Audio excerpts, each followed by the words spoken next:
नमस्कार दोस्तों, आप सभी का स्वागत है हमारे यूट्यूब चैनल डीप स्टडी पर। आज की इस वीडियो में हम बात करने वाले हैं कि प्रस्तावना जो है वो संविधान का भाग है या नहीं। इसके ऊपर हम चर्चा करेंगे और देखेंगे हाल ही में ये टॉपिक चर्चा में क्यों आया है। प्रस्तावना संबंधी जो वाद है उनके ऊपर थोड़े बातचीत करेंगे और प्रस्तावना में कौन सा संशोधन हुआ है, क्या क्या जोड़ा गया है, हटाया गया है, उनके बारे में चर्चा करेंगे और लास्ट में कुछ फैक्ट्स देखेंगे। ठीक है, चलिए वीडियो शुरू करते हैं। अब बात आती है ये चर्चा में क्यों रहा है। तो इसका चर्चा में रहने का मुख्य कारण है जो 42वां संविधान संशोधन है, जो कि 1976 में इंदिरा गांधी की गवर्नमेंट थी, उन्होंने करा था।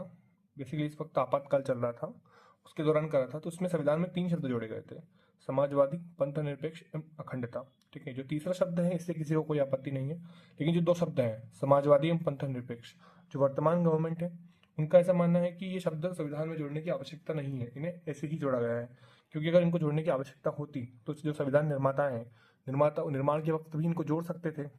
ऐसा तो नहीं हो सकता कि इनकी चर्चा नहीं हुई हो, क्योंकि जो हमारे एक प्रोफेसर हैं केटी शाह, ये प्रस्तावना को संविधान का आइडेंटिटी कार्ड भी कहते हैं। ठीक है, ये एक स्टेटमेंट है, ये भी एग्जाम में आ सकता है, तो ये भी नोट कर लीजिएगा। केटी शाह जो है ये जो संविधान जब निर्माण किया जा रहा था उस टाइम समाजवाद को प्रस्तावना में लिखने की बात कहते हैं, लेकिन क्यों नहीं लिखा जाता है। तो इसका रिप्लाई जो है जो भीमराव अम्बेडकर है ये उस टाइम देते हैं। अब यहाँ पे आप भीमराव अम्बेडकर की दूरदर्शिता देखिएगा।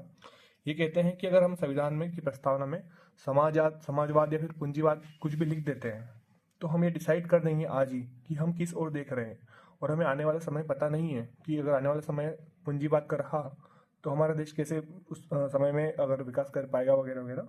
तो ये कहते हैं कि आने वाला जो समय है उसकी दिशा और जरूरत के आधार पर समय खुद तय कर लेगा कि देश को किस दिशा में आगे बढ़ाना है। ठीक है, तो एक ये उन्होंने तर्क दिया था और ये बाकायदा इस पर डिबेट हुई थी वहां पर। और एक और शब्द जो था जो पंथ निरपेक्ष था, इसके बारे में वो रिप्लाई देते हैं, कहते हैं कि इस जो ये बात है पंथ निरपेक्ष की, इसको बड़ा बनाने की आवश्यकता नहीं है, क्योंकि जो हमारा संविधान है उसमें मूल जो अधिकार दिए हैं उसमें धार्मिक स्वतंत्रता का अधिकार दिया गया है।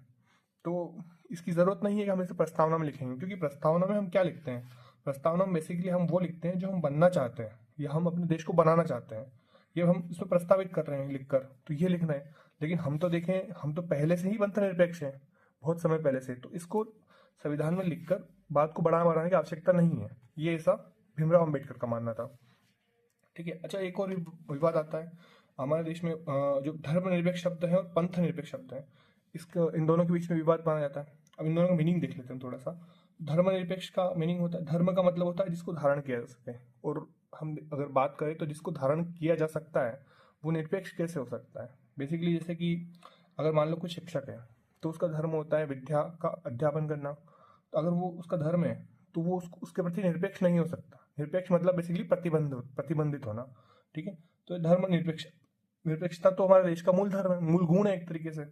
और पंथ निरपेक्षता का मीनिंग होता है उपासना की पद्धति कह सकते हैं हम, ये फिर मानने का तरीका।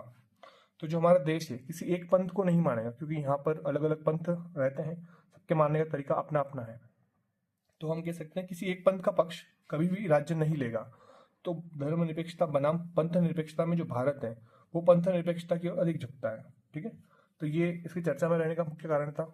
और हाल ही की जो गवर्नमेंट है अब इसके बारे में क्या चर्चा करती है, संसद क्या संशोधन करती है, उचित लगता है, ये सब आने वाले समय में पता चलेगा। बाकी ये इसका हाल में चर्चा का मुख्य कारण था। अब हम देखते हैं कि हमारा सवाल जो मेन वीडियो का था कि प्रस्तावना जो है वो संविधान का भाग है या नहीं। सुप्रीम कोर्ट में से रिलेटेड कुछ वाद आए हैं। तो जो सबसे पहला वाद आया था भारत संघ बनाम मदन गोपाल केस, ये 1958 का केस था। ठीक है, 1958 का। इसमें सुप्रीम कोर्ट डिसीजन देता है कि प्रस्तावना सुप्रीम कोर्ट में प्रवर्तनीय नहीं है, मतलब बेसिकली प्रस्तावना में लिखे गए शब्दों को लेकर आप सुप्रीम कोर्ट ही नहीं जा सकते, ये ऐसा कहते हैं। ठीक है, उसके बाद जो नेक्स्ट केस आता है बेरूबाड़ी यूनियन केस, ये एक फेमस केस है, 1960 का केस है। इसमें जो निर्णय आता है उसमें जज कहते हैं कि प्रस्तावना संविधान का भाग नहीं है, इसमें क्लियरली इसको रिफ्यूज कर दिया गया है। ठीक है, हालांकि इसमें एक और चीज ये भी कहते हैं, ये कहते हैं कि ये प्रस्तावना जो है संविधान निर्माताओं के मन की कुंजी है, जहां कहीं संविधान की जो भाषा है वो अगर संदिग्ध लगती है तो उसमें प्रस्तावना की सहायता ले सकते हैं। ठीक है, ये चीज वो उसमें क्लियर करते हैं। उसके बाद देखते हैं जो सज्जन सिंह बनाम राजस्थान राज्य का केस है, 1965 का केस है। इसमें जो उस टाइम हमारे चीफ जस्टिस थे वो थे मधुलकर। ठीक है, वो कहते हैं प्रस्तावना संविधान का अंग है या नहीं, वो संसद को इस बारे में वापस से पुनर्विचार करने के लिए कहते हैं। ठीक है, उसके बाद एक और इंपॉर्टेंट केस आता है गोलकनाथ वर्सेस पंजाब स्टेट। एक केस था 1967 का। अच्छा, ये जो केसेस हैं इनकी डेट्स भी आप देख लीजिए, क्योंकि कई बार डेट अरेंज करने के लिए क्वेश्चन आ सकते हैं, कौन सा केस पहले था कौन सा केस बाद में था, तो ये भी देख लीजिएगा। इस टाइम हमारे जो चीफ जस्टिस थे वो थे जस्टिस मोहम्मद हिदायतुल्ला। अच्छा, वो क्या कहते हैं, वो कहते हैं प्रस्तावना संविधान का ढांचा है, इसमें लेकिन वो मना कर देते हैं कि इसमें संशोधन नहीं किया जा सकता। ठीक है, इसको संविधान का ढांचा तो मान लेते हैं, लेकिन संशोधन के लिए क्लियरली मना कर देते हैं। तो अब इसके बाद जो एक इंपॉर्टेंट केस आता है, बिल्कुल जिसे हम डिसाइडर केस कह सकते हैं, कि एक ऐतिहासिक फैसला ही था कि केशवानंद भारती वर्सेस केरल राज्य केस। ठीक है, इस केस की डेट थी 24 अप्रैल 1973, क्योंकि ऐतिहासिक निर्णय था। अब इस दिन क्या होता है, इस केस में होता है 13 जजों की बेंच बैठती है सुप्रीम कोर्ट की। ठीक है, जो कि सुप्रीम कोर्ट की अब तक की सबसे बड़ी बेंच है। वो 13 जजों की इस बेंच में 7-6 से निर्णय लिया जाता है। निर्णय क्या रहता है, निर्णय रहता है कि प्रस्तावना जो है वो संविधान का भाग है और इसमें संशोधन भी किया जा सकता है। बस शर्त क्या है, शर्त यह है कि इसके मूल ढांचे को प्रभावित न किया जाए। ठीक है, अब मूल ढांचा क्या है, इसका ये तय करने का आधार उन्होंने संसद के ऊपर छोड़ दिया है, संसद क्या क्या चाहती है, क्या मूल ढांचा हो। ठीक है, अब उसके बाद हम देखते हैं प्रस्तावना में अब तक कितनी बार संशोधन किए गए। प्रस्तावना में अभी तक केवल एक ही बार संशोधन हुआ है, हम चर्चा कर ही चुके हैं। 42 जो 42वां संविधान संशोधन था 1976 का, ये हुआ है। 3 शब्द जोड़े गए हैं, समाजवादी, पंथ निरपेक्ष, अखंडता। अच्छा, जो 42वां संविधान संशोधन था इसको लघु संविधान भी कहा जाता है। लघु संविधान कहने का कारण क्या है, इस संशोधन में प्रस्तावना में संशोधन हुआ था, प्लस 40 आर्टिकल्स में संशोधन हुआ था।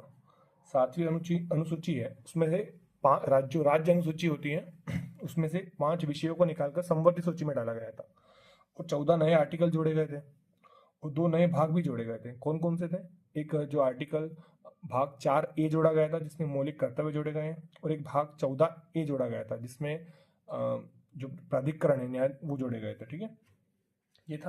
अब उसके बाद एक और क्वेश्चन बन सकता है कि क्या प्रस्तावना जो है वो न्यायालय में प्रवर्तनीय है या नहीं है।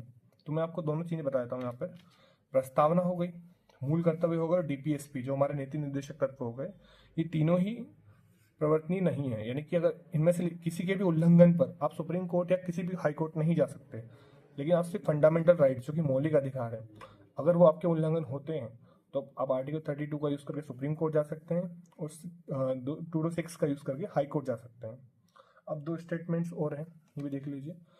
एक ठाकुरदास भार्गव जो है ये प्रस्तावना को संविधान की आत्मा कहते हैं, और जो के एम मुंशी जी हैं वो संविधान को प्रस्तावना को संविधान की जन्म कुंडली या राजनीतिक कुंडली भी कहते हैं।